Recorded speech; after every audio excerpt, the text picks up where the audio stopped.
my story. This is a short story all about the sharp-minded mother crow, overly the story of mother's love. Here I will tell you how the sharp-minded mother crow played a game to defend her eggs from the snake. Once upon a time, in a dense forest, there lived the mother crow with her children. Once, due to heavy rainfall, the nest of the mother crow was collapsed and destroyed fully. Then the mother crow decided to live in a safer place and not face any problems. Soon she found the best place. It was a big shady tree. In the same day, the snake and his family built their home and started living there. But unfortunately, whenever the crow lays her eggs, the snake attacks on it. The crow was helpless. Then the crow decided to talk with the snake that he should serve something else for his hunger.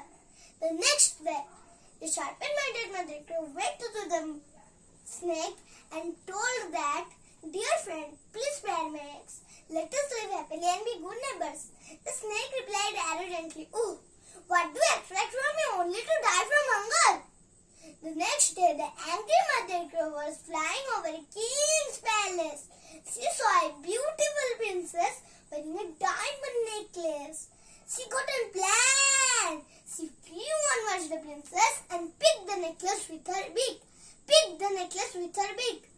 The princess shouted out that, "Help me! Help me! The crow has taken away my diamond necklace."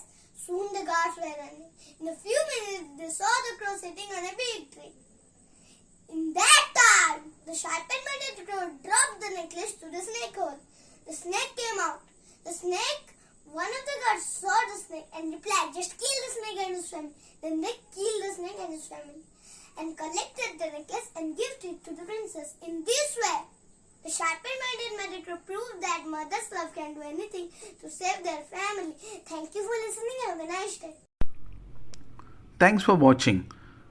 Please don't forget to subscribe, like, and click on the bell icon.